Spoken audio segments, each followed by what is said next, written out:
Sir BPSC teacher के बहाली के बारे में बताइए, क्योंकि जब से बीपीएससी बोर्ड एग्जाम करा रहा है बहुत नियम बदल रहा है। देखिए, इसमें बात यह है कि पहले शिक्षा विभाग में जी पहले नियोजन सिस्टम था। जी नियोजन से काम होता था, उसमें जो है कैंप लगता था, उसमें जिसका परसेंटेज ज़्यादा होता था नंबर, जी उसके हिसाब से सिलेक्शन होता था। लेकिन छठा चरण तक ये हो पाया। उसके बाद में जब चंद्रशेखर यादव शिक्षा मंत्री बने, अच्छा संज्ञान लिए वो, और बिहार सरकार का भी उसमें प्रयास रहा कि शिक्षा विभाग में सुधार किया जाए, क्योंकि इतना खर्च हो रहा है शिक्षा विभाग में और उसमें कोई बदलाव नहीं हो रहा है, जी पढ़ाई नहीं हो रहा है। तो उन लोगों ने अच्छा कदम उठाया और उस पर लोगों ने लगाया कि बीपीएससी के माध्यम से अब शिक्षक को बहाल किया जाए, जी जिससे अच्छी गुणवत्ता के हम शिक्षक चुन सके। इस हिसाब से आगे ये लागू कर दिया गया। लेकिन इसमें इतना नियम चेंज हुआ बीपीएससी बोर्ड के माध्यम से, बहुत सारे नियम चेंज हुए। टीआरई 1 आए, टीआरई 2 आए। टीआरई 1 हुए, उसमें लगभग 60-70 हज़ार सीट बचा लिए गए। फिर टीआरई 2 हुए, उसमें लगभग 50,000 सीट बचा लिए गए। मल्टीपल उसमें रिजल्ट दिया गया, जी जबकि ये न्याय संगत नहीं है। 1 कैंडिडेट 1 रिजल्ट का इसमें बात अभी चल रहा है, लेकिन उसके पहले से अगर ये हुआ रहता तो शायद उसमें जैसे सीट भी बचा लिया गया, बाहरी को भी खोल दिया गया। अब नीतीश सरकार जी इसमें उनको प्रधानमंत्री बनने के विचार से वो डोमिसाइल हटा दिए, और डोमिसाइल जिस कारण से सारे राज्य के विद्यार्थी जो भी हैं तैयारी करने वाले वो आए और भरे। इसमें क्या हुआ कि बाहरी को ज़्यादा हुआ, जी उसमें नियोजन को भी बीच में घुसा दिया गया, जिस कारण से नियोजन वाले को हुआ कि आप केवल पास हो जाइएगा, आपका नौकरी हो जाएगा। उस पर भी वो लोग तैयार नहीं हो रहे थे। बाद में हुए, फिर एग्ज़ाम दिए, जिनका जो दिए वो पास होकर बीपीएससी में तब्दील हो गए। बात यह है कि उनके लिए कोई दिक्कत नहीं है, बाहरी भी आ गए। बाहरी भी विद्यार्थी बहुत ज़्यादा आया, सीट बचा ली। मल्टीपल आपका उसमें रिजल्ट के कारण मान गए कि 6 से 8 में आ गया जिस विद्यार्थी का, 9 से 10, 11 से 12, तीनों में रिजल्ट आ गया। जी तो उसमें आप कोई भी विद्यार्थी 11 से 12 में करना चाहेगा, 6 से 8, 9 से 10 में नहीं करना चाहेगा। जी तो इस हिसाब से पहले मेरिट, आप तो लास्ट में रिजल्ट दिए नहीं, पहले ही आप कागज को सीधा नॉर्मल ढंग से देख लिए। जी कागज पूर्ण रूप से जांच ढंग का नहीं हुआ, जिस कारण से बाद में बहुत सारे कागज में फर्जीवाड़ा हुआ, और इस कारण से बहुत सारे विद्यार्थी जो शिक्षक बन गए जाकर वो बाद में हट भी रहे हैं। जी तो रिजल्ट के पहले डीबी होना चाहिए, बढ़िया से कागज़ का जांच होना चाहिए, उसके बाद में फिर रिजल्ट को पब्लिश करना चाहिए इस हिसाब से। लेकिन ये सब हुआ नहीं, आज तक नहीं हुआ। टीआरई 3 भी हो गया है उसका एग्ज़ाम, लेकिन आज तक ये सब नहीं हुआ है। इस प्रकार से धांधली हुआ, सीट बचते रहा, बाहरी लोगों को होते रहा। उसमें ये चले आए आपका नियोजन वाले भी, फिर उसमें नियोजन वाले चल ही आए, साथ साथ में बाहरी जो विद्यार्थी थे जो तैयारी करने वाले थे बिहार का युवा, जी उनका नौकरी बहुत कम हुआ। जो नए ढंग से चुना है वो कम चुना है। फिर आरक्षण भी, एक महिला का अलग कोटा है 35%, 6 to 8 में, 9 to 10, 11, 12 में। फिर 1 से 5 में 50% है जी दोनों में। तो 35-35 रहना चाहिए हमारे हिसाब से। 50-50% सरकार ने कर दी है इसमें, 1 से 5, 6 से 8 में, और 9 से 10, 11 से 12 में 35% है। तो इस हिसाब से हमको लगता है कि सरकार को इसमें संज्ञान लेना चाहिए। और टीआरई 3 के बाद में जी बच्चे लोग मांग भी कर रहे हैं, जैसे 9 सितंबर को बहुत बड़ा धरना होने वाला है डोमिसाइल नीति लागू के लिए, क्योंकि बाहरी को ज़्यादा जॉब हो जा रहा है और यहाँ के बच्चे जो बेरोजगार हैं उनको नहीं हो रहा है, जी जिससे कि बहुत परेशानी हो रहा है। जी और सीट भी बचा ले रहा है मल्टीपल आप रिजल्ट देकर। आप एक रिजल्ट दीजिए ना, फिर 2 सीट वो बच जा रहा है। 11 से 12 करेगा, 9 से 10, 6 से 8 में करेगा नहीं, जिस कारण से वो दो सीट बच गया। कट ऑफ बढ़ा दिए, 2 सीट बच गया, जो बच्चे पहले वो नहीं रहता उसका रिजल्ट 3 जगह, तो इनका हो सकता था वो नहीं हो पाया। जी बाद में सीट आप जोड़े नहीं, केवल संख्या गिना रहे हैं, 1.5 लाख दिए, 2 लाख दिए, 2.5 लाख दिए। जी इस पर विचार करना चाहिए सरकार को, अपना निजी स्वार्थ के लिए बच्चे के युवाओं को वो जो है गर्त में ले जा रहा है। जी इसलिए हम नीतीश सरकार से विनती करेंगे कि वो टीआरई 4 में, अब टीआरई 3 तो हो गया है एग्जाम, लेकिन टीआरई 4 में उसमें डोमिसाइल नीति को लागू किया जाए, और उसी के लिए धरना भी 9 सितंबर को होने वाला है।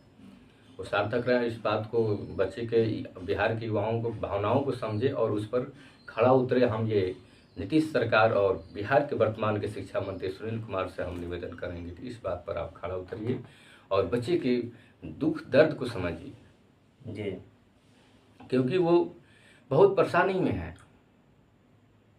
वो बड़े लेवल पे वो पैसा कमाना नहीं चाहते हैं, वही चाहते हैं कि हमको इतना दिन पढ़ें तो डिग्री के माध्यम से हमको ईमानदारी पूर्वक एक जॉब हो जाए, जिससे हम अपने परिवार का जीविकोपार्जन चला सकें। जी इसलिए सरकार को इस पर विशेष ध्यान देना चाहिए। अभी कुछ दिन पहले 1 कैंडिडेट 1 रिजल्ट के लिए धरना हुआ। जी छात्र संघ के नेताजी हैं दिलीप जी, उनको ऐसे ऐसे जगह पीटा गया प्राइवेट पार्ट पे कि अब वो जांच के लिए भी बोल रहे थे, लेकिन उस पर कोई संज्ञान नहीं लिया गया प्रशासन के द्वारा। हम यदि न्याय की बात करते हैं तो आप उसे पिटवा देते हैं, कुचलवा देते हैं प्रशासन से, बात सुनते नहीं हैं, कभी लाइव आते नहीं हैं। जी ये तो पूरा हिटलर शाही है, ये कहाँ तक चलेगा ये? जी जनता की बात सुनना होगा। प्रजातंत्र का मतलब होता है ये जनता की सरकार जनता के द्वारा और जनता के लिए होती है, लेकिन यहाँ प्रजातंत्र और संविधान के भी बहुत सारे नियम को उल्लंघन किया जा रहा है और उस पर खड़ा नहीं उतरा जा रहा है। जितना भी नियम निकलता है केवल जो है जनता को परेशान करने वाला और उसको केवल नियंत्रण में रखने वाला निकलता है, खुद के लिए नेता लोग नहीं निकालते हैं। इसलिए इस पर भी विचार करना चाहिए। और टीआरई 3 का भी रिजल्ट फंसा हुआ है, जैसे मार्च में एग्जाम हुआ उसमें बड़ी लेवल पर धांधली भी हुआ। झारखंड में हजारीबाग में बहुत सारे विद्यार्थी मैरिज हॉल में पकड़ाते हैं, कितना शर्म की बात है। उसमें बच्चे को हजारों की संख्या में बैठा के उस पर लाइव टेलीकास्ट पढ़ाया जा रहा है, इससे शर्म की बात क्या हो सकता है? वहाँ की झारखंड पुलिस को पता चलती है, वो फोन यहाँ करते हैं, उस माध्यम से पता चलता है कि हाँ बिहार में एक एग्जाम होने वाला है, उस माध्यम से पकड़ाते हैं। फिर बस में उनको सरकारी लाया जाता है, जी फिर उनको पकड़ा जाता है और इस हिसाब से बहुत भारी लेवल पर धांधली हुई। बाद में क्वेश्चन लीक हुआ, फिर एग्ज़ाम को अंत तक कैंसिल करना पड़ा। फिर पुनः अभी कुछ दिन पहले एग्ज़ाम हुआ है उसी टीआरई 3 का, विधिवत ये एग्ज़ाम हुआ है, इसमें कोई धांधली नहीं हुआ है। तो जिस प्रकार से आप ईमानदारी पूर्वक अभी टीआरई 3 का री एग्ज़ाम कराए हैं, उसी हिसाब से हम बिहार के शिक्षा मंत्री, शिक्षा विभाग और बीपीएससी बोर्ड से हम निवेदन करेंगे कि आप ईमानदारी पूर्वक OMR शीट को जारी करें, क्योंकि अभी जो बेल्टॉन को दिया गया है वो बेल्टॉन विश्वसनीय संस्था नहीं है। जी और बहुत सारे उनके ऊपर क्लेम है, चाहे वो जो भी बहाली निकलता है वो सेटिंग के माध्यम से निकलता है, इसलिए वो विश्वास विद्यार्थी को नहीं हो पा रहा है। आखिर टीआरई 1 टीआरई 2 में बेल्टॉन को नहीं देना पड़ा, क्या मजबूरी हो रहा है कि आप टीआरई 3 में बेल्टॉन को दे रहे हैं? जी ये कहाँ तक ठीक बात है? जिस प्रकार से आप टीआरई 1 टीआरई 2 में जांच ली, उसी प्रकार से इसको जांचिए। क्वेश्चन पेपर दे ही दिए, OMR शीट को केवल स्कैन करके आपको बता देना है विद्यार्थी को कि किसको कितना आया है, नहीं आया है, जी और और उसको पारदर्शिता के साथ दीजिए। तो उस पर अभी बात हुआ है, हाल ही फिलहाल में कल के न्यूज में आया है कि हाँ 2 सितंबर तक लगभग जो है 2 से 5 सितंबर तक ले सबका OMR शीट फिर जो है आ जाएगा। उसके बाद में आंसर की हमको लगता है कि 10 से 15 सितंबर तक आएगा और 26 सितंबर के आसपास में रिजल्ट आएगा। जी तो इस हिसाब से विश्वास ही करना होगा, हम लोग के तो हाथ में कुछ नहीं है, उस पर हम लोग कुछ नहीं कर सकते हैं। और इस हिसाब से टीआरई 4 के बारे में आगे भी वो कल के न्यूज में आया है कि नवंबर तक ले आने की संभावना है कि टीआरई 4 का बहाली नवंबर तक आ सकता है। अभी तो यही गर्त में है कि इसमें क्या होता है, लेकिन 26 सितंबर तक बोले हैं तो उस पर विश्वास करना चाहिए और उस समय तक ले आ जाए। और सरकार से हम एक ही निवेदन करेंगे कि हे नीतीश जी और बिहार के शिक्षा मंत्री सुनील कुमार जी, आप बच्चे को दुख दर्द को समझिए और डोमिसाइल लगाइए ताकि ज़्यादा से ज़्यादा यहाँ बिहार के बेरोजगार युवाओं को नौकरी हो। जी। ये बहुत परेशानी है, यहाँ की जनसंख्या घनत्व भी सबसे अधिक है, बेरोजगारी भी अधिक है। आज ये परेशानी बन गया है कि किसी भी शहर में जाइए और 10,000 के महीने के लिए कोई शिक्षित व्यक्ति यदि चाहता है कि हम नौकरी करें तो उसको नहीं मिल पाता है। इस परेशानी को आप कब समझेंगे? आप बड़े बड़े पद पर है, बात नहीं समझ पाते हैं। 3,000 का महीना भी एक महीना में चलाना उसके लिए मुश्किल हो जाता है। कितना परेशानी में जी रहा है, बाहरी स्ट्रेस में भी वो जीता है जी। उसको भी झेलते हुए आगे बढ़ रहा है।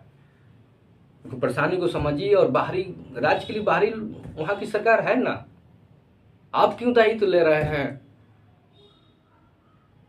ये ठीक बात नहीं है। जी। इसलिए बिहार के बेरोजगार युवाओं के बारे में, उसके दुख दर्द के बारे में सोचिए। वो केवल एक छोटा सा नौकरी मांगता है कि ईमानदारी पूर्वक हो, एक बहाली आए और उसमें हम जो है एग्जाम दे और ईमानदारी पूर्वक कोई बहाली हो जाए, 30-40 हज़ार का महीना मिले, उससे हम अपने परिवार का जीविकोपार्जन करें। इस दुख दर्द को समझिए और उस पर खड़ा उतरिए। हम आपसे यही निवेदन करते हैं। जय हिंद।